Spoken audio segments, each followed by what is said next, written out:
On the calm, tranquil night of December 6th, 1978, the celestial shimmer of twinkling starlight weaved among the cascading crystals of the winter's evening, enveloping the world into a stunning silence. Soft snow muffled any sounds as it yielded to the weight of a solitary vehicle, which inched along a desolate road illuminated solely by the faint gleam of the half-moon overhead. Within this vehicle, its lone occupant exhaled a shallow breath, creating a wisp of condensation that clung to the frosted windows. Pier Zanfretta leaned forward against the steering wheel, stretching his arm out to clean the glass and clear his vision. In doing so, he gazed up at the night sky, contemplating whether the evening would maintain its current serenity.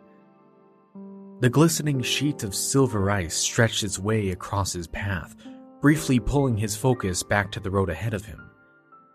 Yet his weary mind and unfocused eyes tugged at his thoughts, urging him towards the embrace of his cozy bed back home.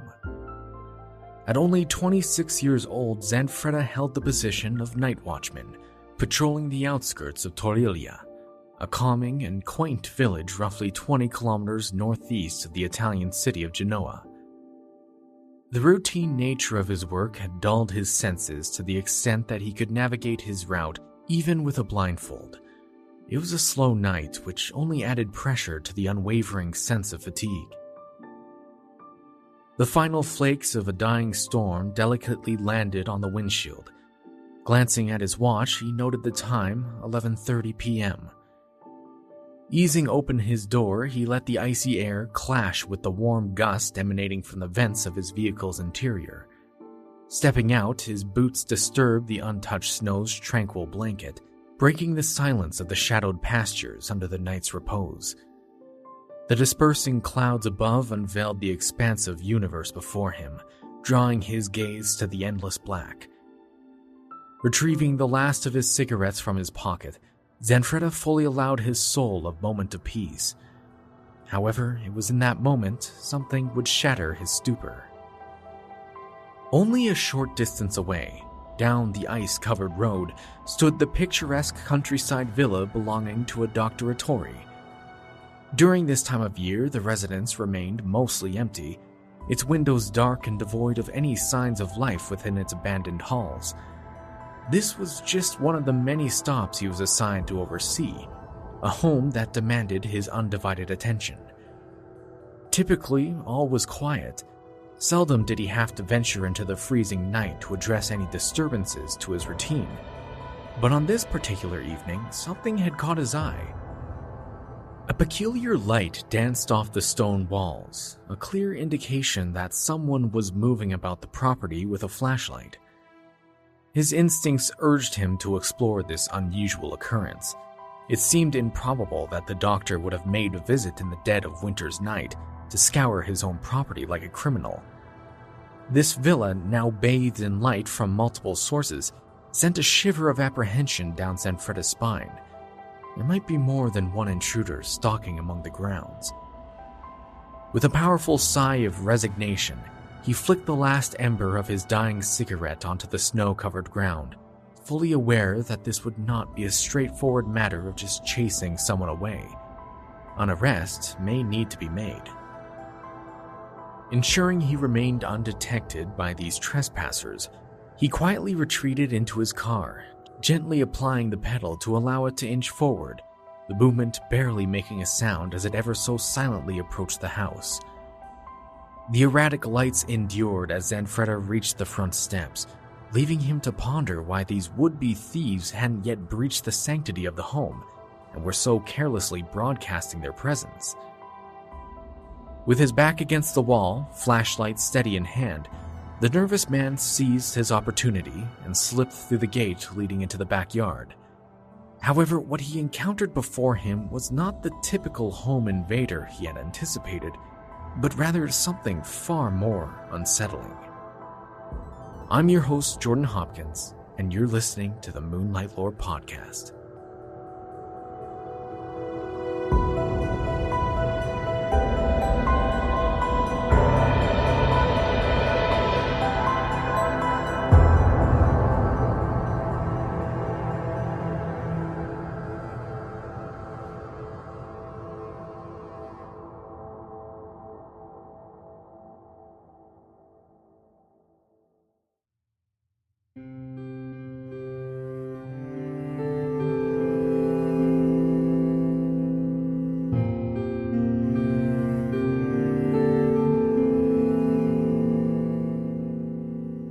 Just as the night held an air of monotony for Pier Zanfretta during his patrol, dispatch radio operator Carlo Tuccolino found himself equally unoccupied, passing the time with mundane paperwork back at the station. The phone line had laid dead, devoid of any calls from clients, nor any from the company's officers out on patrol that evening. Everything appeared normal and satisfactory for the idle operator that winter's night. The robust flavor of a strong coffee warmed Carlo's body and invigorated his mind. He couldn't help but feel a twinge of envy for those out on patrol. At least they had the opportunity to break the monotony of their shift by patrolling through different areas. However, as he sat upright and gazed at the stark white and black landscape beyond the window panes, sensibility came flooding back to him. At least he was spared from having to brave the cold, unlike the others. It was a touch past midnight when the tranquility of the office was so rudely shattered by the brash crackle of a struggling radio seeking a connection. Swiveling in his chair, Carlo reached for the set, determining which radio corresponded to the patrolling officer who was attempting to make contact. It turned out to be Zanfretta, though his message was muffled and distant. The aging technology was clearly in need of an upgrade, Carlo thought to himself as he strained to discern the message through the persistent static. Though finally, what did manage to pierce through left him distinctly uneasy. Zanfretta was clearly in distress, his shouts indicating trouble, but the content of his words were unintelligible, a jumble of incoherence. It made no sense. Amidst the crackling static, it seemed he was screaming about an attack or pursuit by someone. During the fleeting moments of panic, Carlo managed to sneak his words through to him, imploring the man to make sense of his words. Zanfretta took a moment, one that seemed never-ending, until finally his response was a hysterical mantra. "They are not men. They are not men." And with that singular cry, a deafening silence swallowed the conversation. Despite his best efforts, Carlo failed to re-establish contact with the watchman. The line of communication remained unchanged, eerily silent. Without hesitation, Carlo picked up the phone to dial his supervisor, Lieutenant Giovanni Casaba. He provided his superior with the details of the unnerving account, expressing his belief that Zanfretta might have been ambushed by a group of potential thieves and was now in peril. Recognizing the gravity of the situation, the lieutenant swiftly dispatched 2 other officers to the villa, hoping they would arrive in time to assist their man. When one of their own was under attack and a client's home was threatened, the stakes were undeniably high, a cause for tremendous concern. Although the snowfall had ceased, the journey to the villa remained arduous. The nagging worry that Zanfretta might have fallen victim to a group of assailants weighed heavy on their minds, tempting them to carelessly careen towards the site without due caution. Regrettably, the response team faced significant delays due to the treacherous regional conditions, arriving a little past 1 in the morning. As they surveyed the streets leading up to the house, their eyes peeled for any signs of movement. Their spotlight revealed a heart-wrenching sight. Zanfretta's car sat quietly, its driver's door ajar, and their missing watchman nowhere to be seen.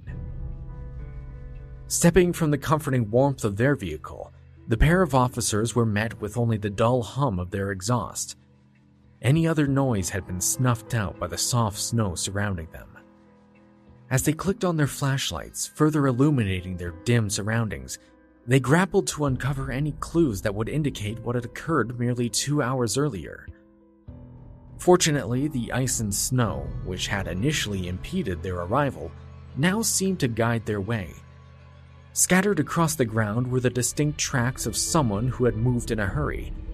There were several, likely from Zanfretta's initial arrival and return to his car to call for help. But oddly, there were other sets of imprints encircling the property as well. They were certainly not of human origin, perhaps belonging to a group of animals. However, any creature capable of leaving such unusually large and oddly shaped footprints were nowhere near a native inhabitant of the region. Temporarily disregarding the peculiar markings in the snow, the 2 guards resolved themselves to concentrate on the task at hand. locating their missing colleague. Directing the harsh glare of their lights and their unwavering focus towards the imposing silhouette of the building ahead, the pair pressed on from the deserted car, anticipating they would find Zanfretta somewhere on the premises. Fortunately, their search proved briefer than anticipated. There, nestled in a snowdrift, lay Zanfretta, disoriented and fatigued, muttering quietly to himself as he observed his rescuers drawing near.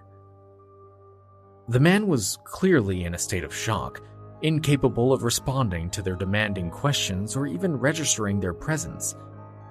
Placing their solid hands on his shoulders in an attempt to rouse him from his trance, Zanfretta finally snapped back to reality, taking in a sharp, revitalizing breath of stunningly cold air.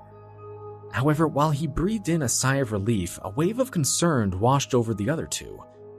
Strangely, they noticed that Zanfretta's clothing was incredibly warm to the touch, as if he had been subjected to extreme heat and was slowly cooling off in the snow.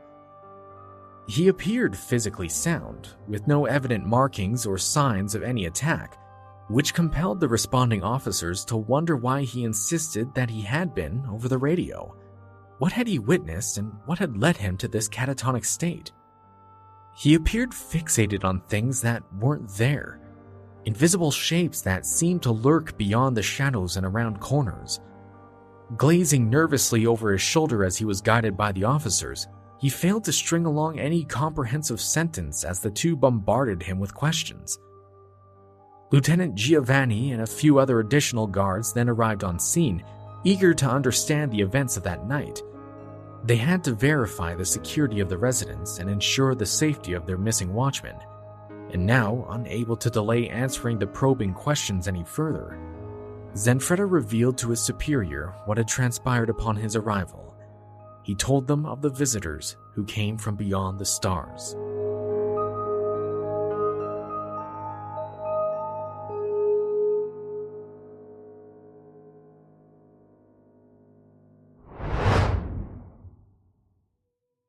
An immense pressure throbbed in his chest, a plea to retreat as he slowly approached the gate. The muffled rhythm of his heartbeat and the crisp crunch of his footfalls protested against the stillness of the midnight air, plunging the void of silence into a crescendo of alarm as he rounded the corner of the home. A menacing crimson glow pulsed from the Stygian abyss that swallowed his surroundings, beckoning him closer with each stride. Yet, before he could ascertain what his eyes were adjusting to, a monstrous hand fell upon his shoulder, sending a paralyzing jolt coursing through his entire core. Every nerve screamed at him to turn around, to confront the person who had caught him off guard, to meet their gaze. The undying fear of what he would see, however, prevented courage from mounting, thus allowing his frozen body to remain trapped in the tightening grip. At last, after what might have felt like an eternity, Zanfretta mustered up what little courage that was able to sneak through his paralysis and pivot towards the person who held him in such a precarious position. The passage of time seemed to stretch as a way to conspire against his fragile fiber, as he gradually aimed his flashlight at the imposing figure who stood before him. His eyes widened in terror as they locked onto the creature's yellow, triangular gaze, which bore down on him with an overwhelming pressure. His mind raced, struggling to make sense of the sight standing mere inches away. His mouth instinctively fell open in an attempt to scream, but nothing but weakened whimpers escaped his maw. This thing, whatever it may be, defied anything Zanfretta could have ever imagined encountering in his lifetime. Easily surpassing his own stature, this entity, by a rough estimate, stood no less than 10 feet in height. Its skin rippled with a dark shade of green that seemed to contest the very darkness of the night. Crimson, pulsing veins traced a path down its jagged forehead, converging with a faint glow emanating from its sharpened eyes. A metallic apparatus mirroring a similar yellow hue as its eyes firmly encased its missing mouth, leading to an intimidating feature that told Zanfretta this creature was not from this world. Staggering backward from utter shock, Zanfretta attempted to find his footing on the icy terrain, locking his knees to ensure they would not fail him when he needed them most. The creature retracted its own hand, the swollen tips of its fingers curling in response to the man's sudden recoil. It became quite clear neither had anticipated the other's presence in that yard on that fateful evening. Zanfretta's mind strained to process the reality of what stood before him. Could this towering creature truly be what he suspected, an extraterrestrial being? What were its intentions, and what could have drawn it here? Was the shock he was experiencing preventing him from assessing the imminent danger that loomed before him? In this brief moment of contemplation and the ensuing standoff between the two, suddenly was shattered by the revelation that this colossal brute was not alone. A second being, similar in appearance to that of the first, seemed to materialize from the shadows behind its comrade, equally as curious but no less intimidating. The abrupt appearance of this secondary entity was what finally broke the spell that had seemingly been cast over Zanfretta, who immediately felt the weight of being outnumbered cast a sense of vulnerability over his mind. Without a single second of considering his options, Zanfretta instinctively retreated from the scene, aiming for a clean escape back to the safety of his car. If he could just reach it and call for help, perhaps these beings would retreat back into the darkness of space from whence they came. Apart from the occasional icy patch that caught his footing, the panicked guard found no obstacles in reaching his vehicle, as if those creatures neglected to care if he got away or not.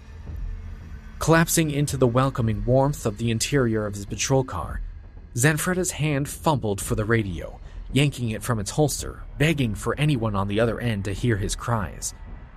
As he awaited a response, his eyes couldn't help but flicker back towards the house, forcing him to wonder if those dreadful creatures had been following on his heels. A sharp crackle from the radio snapped his terrified mind out of its stupor, flooding him with a wave of relief. Carlo had responded, but the connection was weak, preventing them from fully comprehending each other's words. Suddenly, an intense burst of radiant light engulfed the neighborhood. Zanfretta turned, struggling to keep his protesting eyes open against the offensive blinding blast. Through the brilliant glow, he was able to view an immense triangular object slowly ascend into the sky, the expansive villa below dwarfing in comparison. As it rose, a searing heat scorched the very air, swallowing everything nearby. In Zanfretta's hand, the radio sputtered and fried, Carlo's voice and the static abruptly silenced.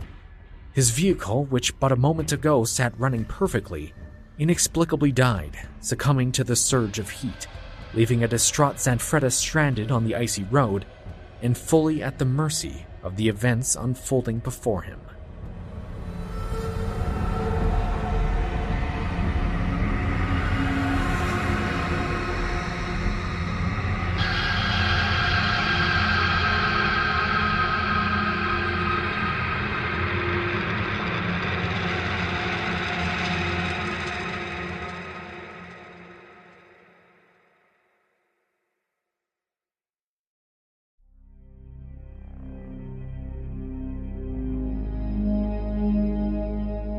Given the unusual circumstances surrounding this case, official channels wasted no time in taking notice. Not long afterwards, an investigation led by the Italian military police, the Carabinieri, uncovered very interesting details at the scene.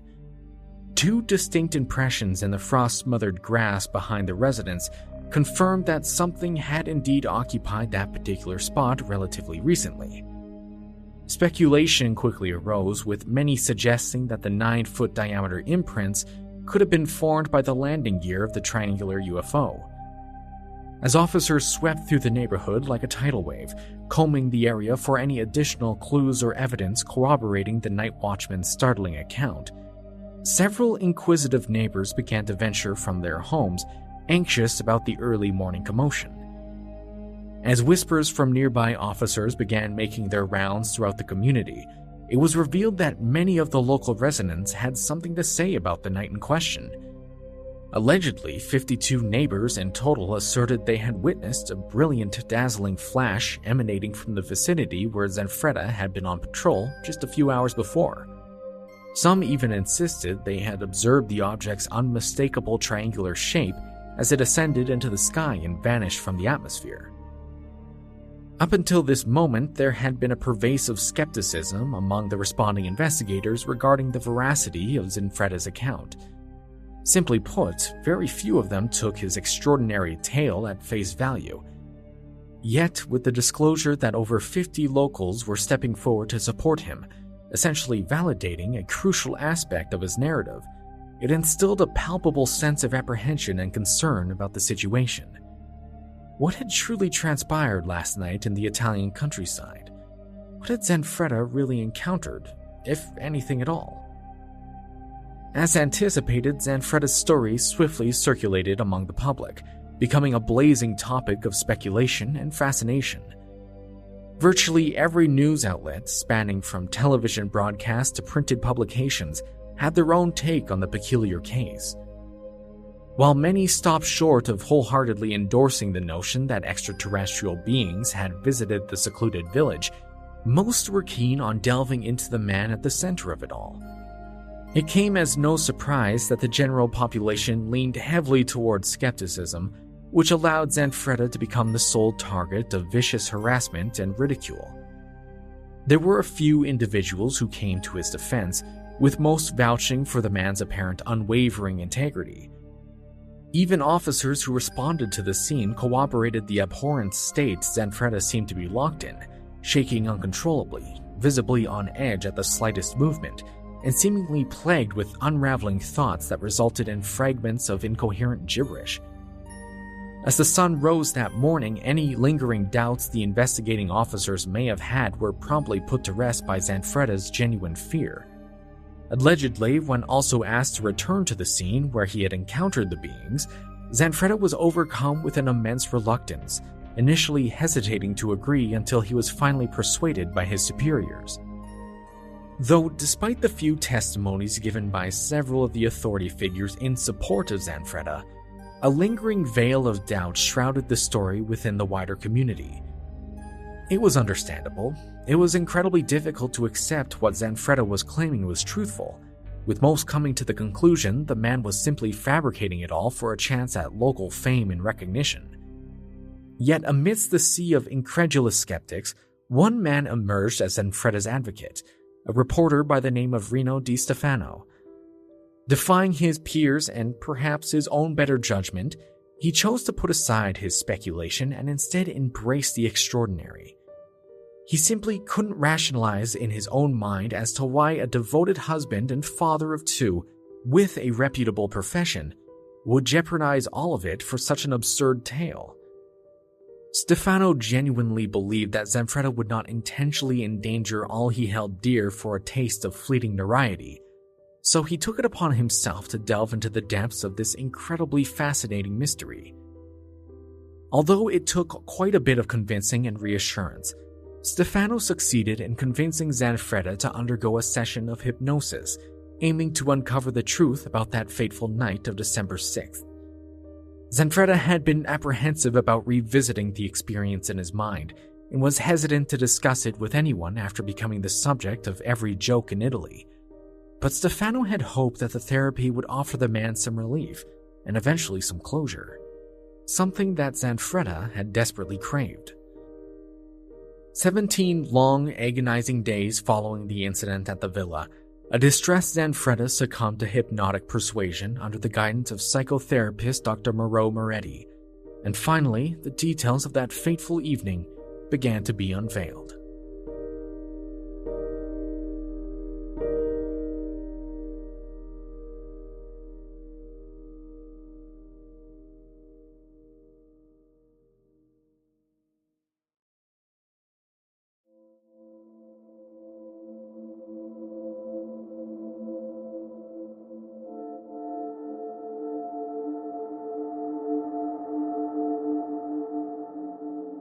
With a now lucid mind, the murky haze that had ensnared Zanfretta's memory began to loosen its grip, allowing the extraordinary details to come into sharper focus. While the majority of the information shared had remained consistent and were already known to investigators, there were a few crucial details that had remained in the confined corridors of Zanfretta's consciousness.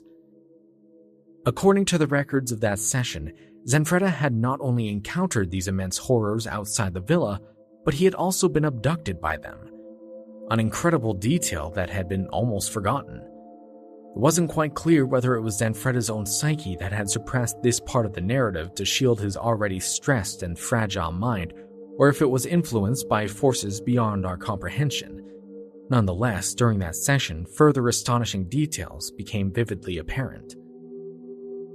In the tranquil stasis he was induced in, Zanfretta recounted a surreal sequence of events that seemed to help complete the painted picture. Revealing that between the time of calling for help over his car radio and the moment when the responding watchman had discovered him smoldering in the snowbank, he had been taken in by these colossal beings, where he was subjected to a thorough examination and interrogation. With them, they carried a strange luminous device that facilitated communication between the two life forms, allowing both parties to speak in a language they both could understand. While they lacked any proficiency in Italian, Zanfretta was able to fully comprehend their words. Evidently, these beings hailed from a distant world they referred to as Titonia, situated in what they ambiguously described as the Third Galaxy.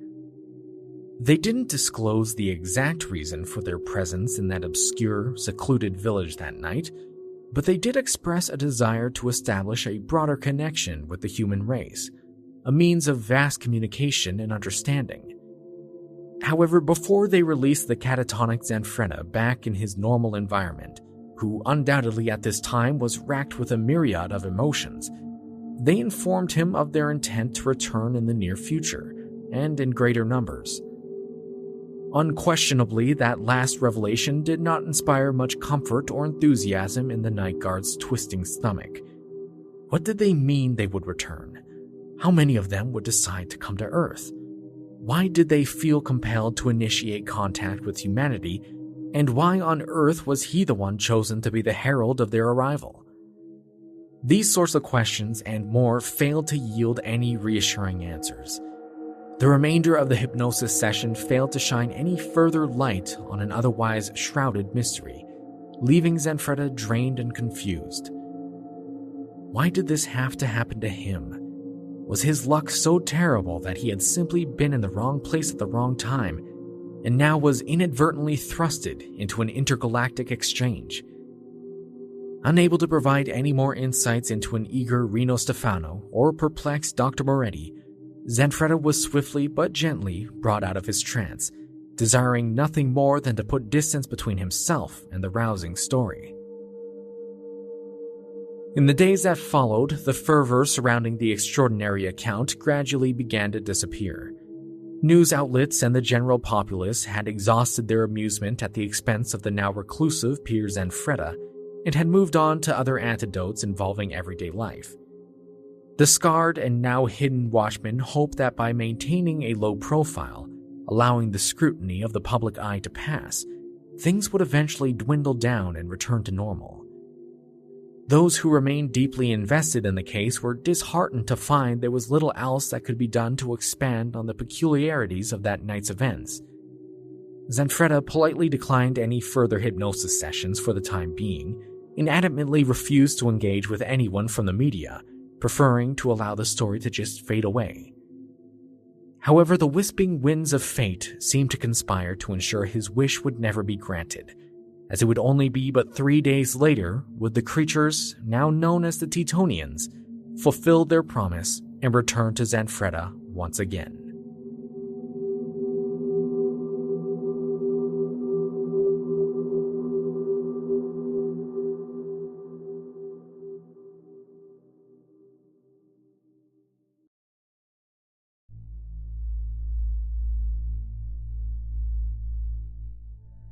It was the evening of December 26th, a full 20 days since the encounter. The black Mediterranean rain pelted against the fog-stained glass, while diligent wipers fought to maintain a clear view ahead. Behind the wheel, a once again exhausted Pier Zanfretta navigated the winding mountainous roadways, a short distance south from the village of Torilia, and heading towards the lair of the Bargalia tunnel. He had hoped that the passing weeks had securely left his experience in the past, allowing his primary concern to fall onto the dangerous environment outside and keep his car securely on the roads he traversed. Yet he couldn't prevent his mind from wandering, from drifting back to that night. His glossy eyes flickered with the passing of each streetlight above, drawing his attention momentarily back to the task at hand. But he couldn't shake the nagging feeling that what had transpired was far from over, that this unwelcome encounter might become a regular occurrence. As Zanfretta cautiously drove into the growing mountain tunnel before him, a feeling of dread passed over him, replacing all sense of control. The tunnel's cold embrace shielded his car from the pounding rain, a temporary respite from the dark clouds above. Yet, an eerie enchantment seemed to befall the vehicle, as if it was granted a mind of its own. Panic began to set in as the terrified watchman sat helplessly in the driver's seat, putting his full weight down on the brake pedal in an attempt to cease the car's sporadic behavior. Once the driver, now a passenger to the capricious whims of this car, Zanfretta, forced into its mercy, became a captive of his own machine, praying wherever it was taking him would grant him a moment to flee, to escape whatever fate it had chosen for him. Ahead stood a wall of unrelenting fog, simmering just beyond the outskirts of the dry tunnel. Nothing else became visible as the car violently sped into the unknown, taking Zanfretta with it. After a mile, the metal beast finally yielded, allowing Zanfretta a moment to bring it to an abrupt halt, thrusting the bewildered man's mind into a realm of worry and anticipation. As he stared out at the fog-drenched window, he pondered whether this was yet another episode of the strange occurrences that had seemed to infiltrate his life. Would something unexpected unfold, or would he be able to leave the mountain's embrace unscathed?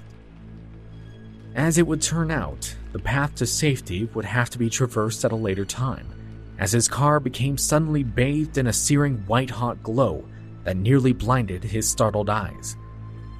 A flash of déjà vu flickered back into his mind. Without a moment's hesitation, he reached for his radio, urgently calling out to whoever might be listening. Though his cryptic message provided no clear indication of the true nature of the situation.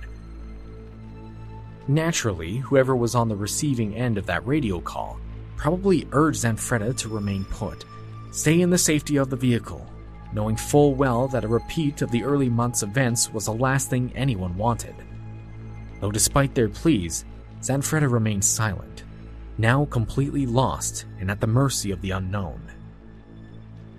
Later that same evening, at around 1:10 in the morning, Zanfretta's vehicle was discovered by a pair of passing guards who were tasked with finding the lost man. The idling car on the roadside didn't bring about the sense of relief they had been hoping for. Whatever had happened to their watchman, they could only guess. As they began to meticulously search the immediate area for Zanfretta, it became evident the man was nowhere in sight. He had completely vanished. Hours would pass before luck bestowed its grace on the search party, as a nearby field yielded their prize. Under the cover of the black clouds lay a stunned and unresponsive Zanfretta, soaked with what appeared to be rain, but could have easily have been interpreted as tears. Strangely, as the officers helped the catatonic man to his feet, they noted that despite the freezing rain they had been enduring all night, Zanfretta's clothing was nearly bone dry and emanating a warmth that might have comforted the drenched officers under different circumstances. Once again, the carabinieri were notified.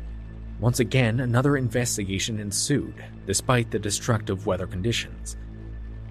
Unraveling the events of that evening before the rain obliterated any potential evidence would prove challenging, but the arriving officers managed to uncover a few intriguing pieces. The first piece of evidence observed and documented was that the roof of Zanfretta's car was exceptionally hot, as if it had been baking under the Mediterranean sun for several hours. The frigid December rain couldn't wash away this unnatural heat, which led to them also noticing the interior of the vehicle was also sweltering as well, similar to that of an oven. It was undeniably reminiscent of the incident that had occurred earlier that month, leading the officers to speculate whether there might be substantial anomalies in the nearby soil, akin to the ones discovered in the backyard before. Sure enough, there were indeed remnants of enormous footprints around the car, measuring to be approximately 50 centimeters long and 20 centimeters wide, or 12 inches long and 8 inches wide, all of which were distinctively larger than any of the officers' footprints. However, perhaps most concerning of all, when inspected, it was found that Zanfretta's revolver had been discharged a total of 5 times. At whom or what he had fired upon, he could not recall.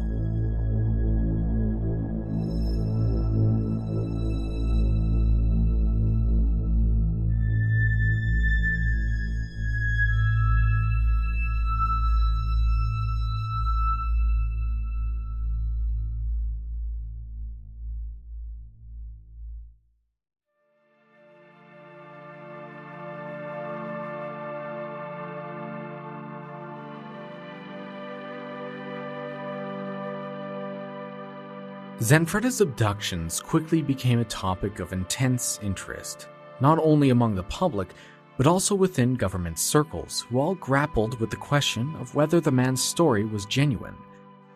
If indeed his encounters were real, it would reshape our understanding of the universe. The sense of invulnerability that often influences our lives would be shattered. An influx in reported UFO sightings across Italy during this period added weight to Zanfretta's claims, prompting further consideration of their potential reality.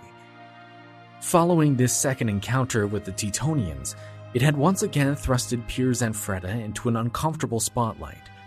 The public, often resistant to such open-mindedness, persisted in mocking the poor man, leading him to a seemingly permanent reluctance in discussing the matter. Zanfretta's employers also faced a similar dilemma, questioning whether retaining his employment was worth the potential backlash from the locals. Given his armed status, concerns began to arise focused on if there was a possibility of him firing his weapon at a perceived threat who happened to be none other than a member of the community. A subsequent evaluation did eventually conclude that while Zanfretta was indeed haunted by his experiences, he remained perfectly sane and posed no perceived threat to the community in continuing his duties. However, this did little to reassure the public. The harassment continued to cast doubt on the man's mental well-being. It was only when Zanfretta agreed to undergo another session of hypnosis, allowing it to be filmed and broadcasted, that some individuals began to reconsider their beliefs. Of course, this act was not enough to sway everyone, but changing the world's consensus can be a formidable task regardless. It was Dr. Moretti who, yet again, supervised the hypnosis session, urging Zanfretta to explore the intricacies of the night of December 26th. Similar to before, things appeared promising.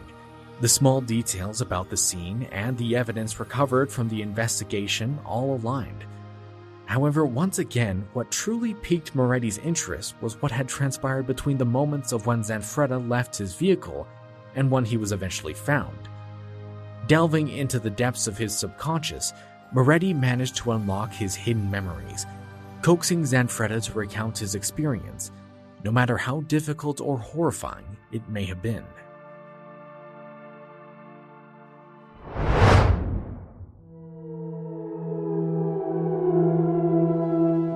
Taken in by a brilliant green radiance, Zanfretta regained consciousness in a gently lit chamber, encircled by the towering figures of the green people of Teutonia. He struggled for a moment to distinguish them from one another, yet felt the familiar draw of recollection to some who he had believed he had met in his previous encounter. This time, however, their demeanor was decidedly less friendly.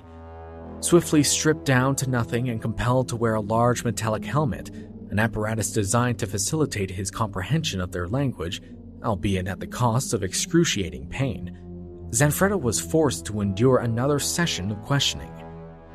Throughout this brief interrogation, one of the Teutonians had recovered the man's revolver from his pile of clothing on the ground and proceeded to discharge it into a thick metal panel across the room. The motive behind this unsettling action, one could only guess. While connected to the translating apparatus that penetrated his thoughts with a cacophony of voices, Zanfretta was inexplicably gripped with a palpable dread that his freedom may be in danger. The thought of traversing the cosmos forever, separated from his wife and children, began to loom over him, clouding his mind with nothing but the thought. He implored his captors, begging them to return him back to Earth, to release him from their clutches once and for all and to never return. The events that followed began to blur together, and the next thing he knew, he was being rescued by the guards who had tirelessly searched for him throughout the night.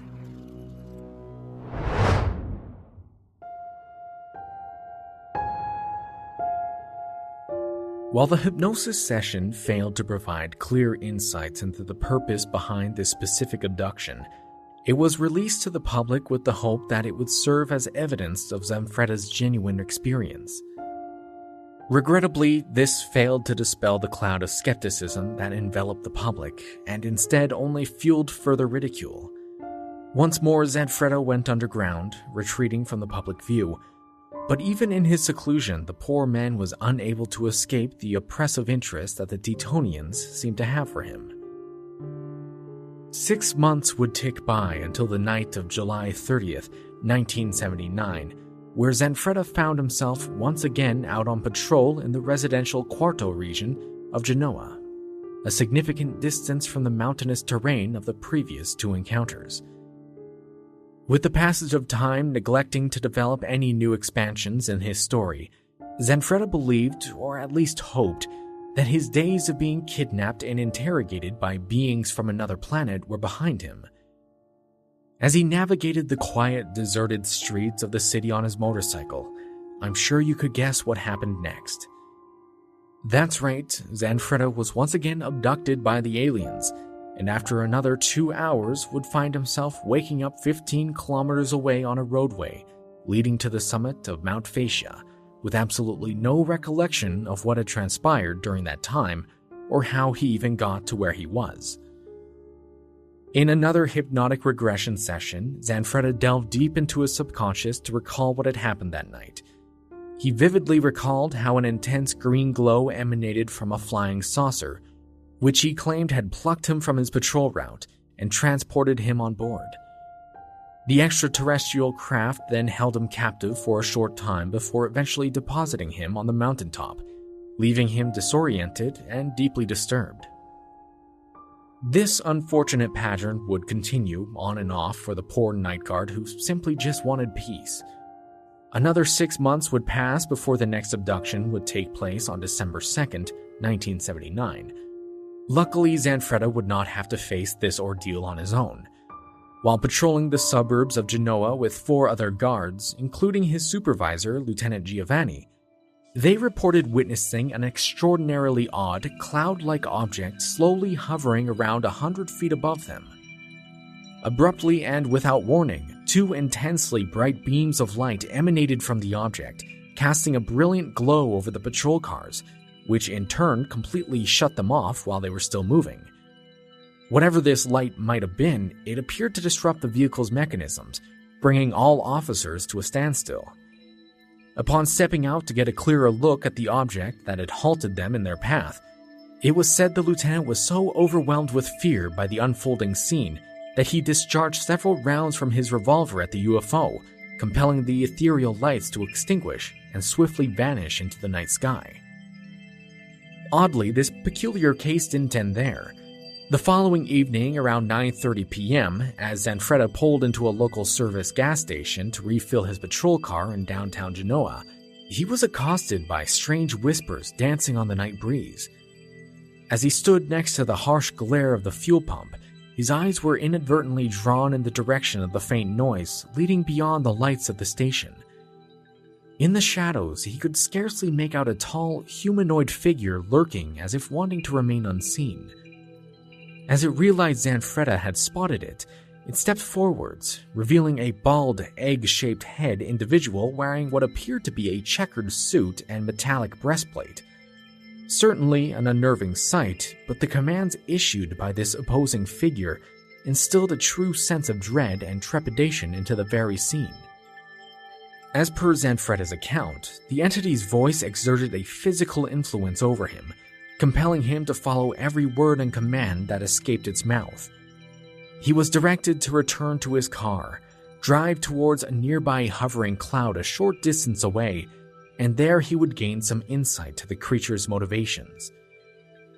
As if his own free will had been whisked away from him, Zanfretta did as instructed, and within minutes found he and his car were now drenched in a ghastly cloud that appeared to lift them aboard an alien craft. This time, things would be different, however. The entity that had given commands back at the gas station did not seem to be of the same species as the previous visitors who hailed from Titonia. And unlike them, these entities fully permitted Zanfretta to wander about their ship to his heart's content, albeit under strict supervision. In his exploration of the spacecraft, Zanfretta eventually made an astonishing discovery when he came across several enormous transparent cylinders housing several alien-looking figures suspended in a brackish blue liquid. One resembled a large bird, while another appeared more caveman-like in appearance. A third had a body he described as reminiscent of a frogman. These entities accompanying Zanfretta during his inquisitive peruse clarified that this particular amphibian-like being was considered quite a danger, and apparently their species were enemies of humanity and not to be trusted. With that vague warning, the tour continued, where the tall entities brought Zanfretta into a large room where some had been working. One of the workers then handed him a transparent orb containing what appeared to be an electrically charged pyramid inside. The entity then explained that encased inside was the knowledge of their origins and identity, and instructed Zanfretta that he must deliver it to a man in America, the renowned scientist and UFO researcher, Dr. J. Allen Hynek. At the time, Zanfretta had no earthly clue who Dr. Hynek was, and firmly stated he had no interest in the assignment, expressing no desire to continue these sorts of encounters with his hosts. The creatures, however, insisted, and without leaving him a moment to argue, dropped Zanfretta off on a hillside outside the city limits. Unfortunately, for reasons really only known to himself, possibly out of spite, Zanfretta made the decision to leave the hill, abandoning the orb in an unknown location, condemning it to be lost to all of humanity.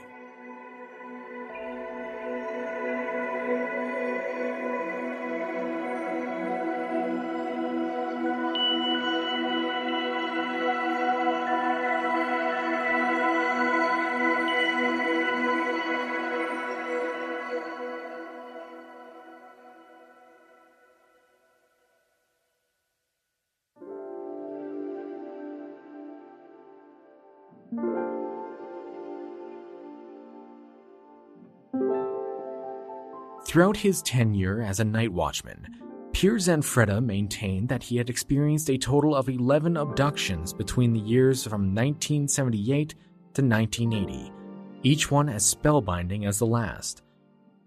But it simply goes without saying just how often these abduction stories squeak into the realm of science fiction rather than reality, which left many to question if Zanfretta had genuinely recounted accurate experiences or had simply crafted his elaborate stories to garner a cult following. It seems rather improbable that a man with both a stable career and family responsibilities would risk both by fabricating these events over and over for something as fleeting as public interest. Could the allure of fame possibly have been enough for him to consider leaving behind his calm and tranquil past life, only to repeatedly pay the price of experiencing public ridicule? The public backlash was toxic, which helped reinforce the question of why he would have kept insisting on adding more perplexing details when faced with such scorn, unless it had actually all have been true. When confronted with an overwhelming consensus of criticism, one might argue that it would have been prudent for Zanfretta to have kept the bizarre incidents occurring in the Italian countryside to himself. If he were fabricating these encounters, one has to question why he would willingly subject himself to such unyielding public mockery. Why jeopardize his profession and family life to momentarily stand in the limelight? While the cast of colorful characters in this story vouch for Zanfretta's honesty and integrity, there are so many more who cast a wave of doubt. A vast majority have fallen into the realm of belief that Zanfretta is nothing more than a creative liar, a man who tends to stretch the truth on occasion and has a tendency of mixing the facts from time to time. However, it's only fair to acknowledge that recalling events from nearly 4 decades ago can be quite challenging. An occasional lapse in memory are completely understandable.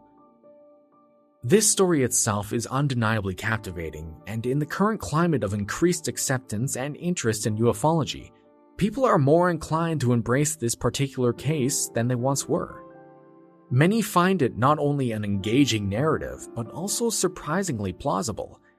The presence of numerous witnesses reporting strange occurrences within the vicinity of Genoa during that period, the documented hypnotic regressions made available to the public, and the official involvement of the Italian police all constitute compelling pieces of evidence that lend credibility to Zanfretta's experiences.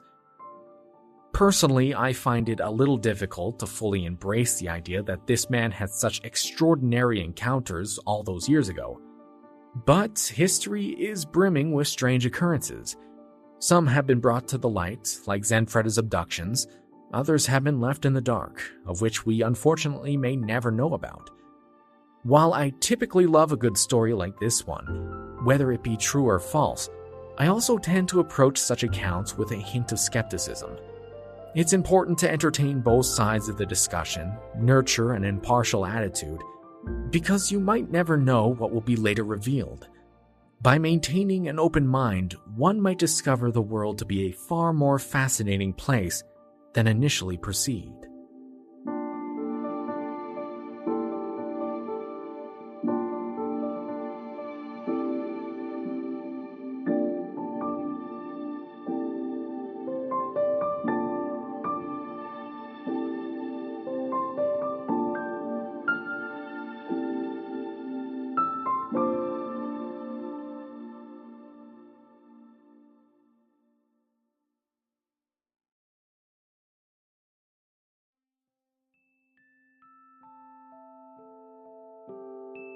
I want to thank everyone for listening to this episode about Zanfretta's alien encounters, and thank you all for continuously listening to the podcast. I hope you enjoyed this particular episode, and I hope you all have a splendid start to your autumn. Sorry for kind of going AWOL for a little bit there. I had been away from home for work for nearly about 2 months and was unable to record anything during that time. I got a fair bit of writing done for future episodes, so hopefully everything should go smoothly now. I may be gone a little bit to do some more work, but I will try to make sure October is filled with episodes since it is our favorite month after all. While you do wait for any future episodes to be released, I have to say I am so incredibly grateful for those of you who have reviewed the podcast. By leaving those 5-star reviews wherever you might be listening right now, it goes a tremendous way in helping the show grow. If you haven't left a review yet, please consider doing so if you've enjoyed listening to this episode. Another amazing thing is hearing from some of you who have happened to have found the show based off of your friends or family's recommendations. Hearing that people are sharing the show on social media or by word of mouth is fantastic, and certainly is the best way to grow the audience. So thank you to all of you who do that for me. It certainly does not go unnoticed or unappreciated. If there are those of you who wanted to go even a step further in supporting the show, you may also consider signing up to the Patreon. I have a number of perks some people get depending on what tier you might choose, but the biggest draw is the bonus episodes the public doesn't get to hear. This month, I've been a bit slow in getting the bonus episode out because of work, but by the time this episode drops, it will have already been released. September's bonus episode is a topic I've loved writing about because of just how insane how much paranormal activity revolves around what some claim to be North America's most haunted island. I'll be making a post about it on Instagram, so you all will get a chance to learn more about it in case it interests you. With that, I do believe this episode has finally come to an end. I'm looking at the time right now and it's saying 55 minutes, so certainly a long one this time. Any news that I have right now, I don't think I have anything for you right now, just that I'm trying to get back into a regular schedule over here. If nothing, things might be just a week late. That's just me trying to play catch up though. I also have some more things in the works that might be announced before the year's end, so be sure to stay tuned for any new announcements. I hope to see you all again in 2 weeks' time, though, for the new episode. So until then, you all take care of yourselves, stay safe, and of course, enjoy your autumn season.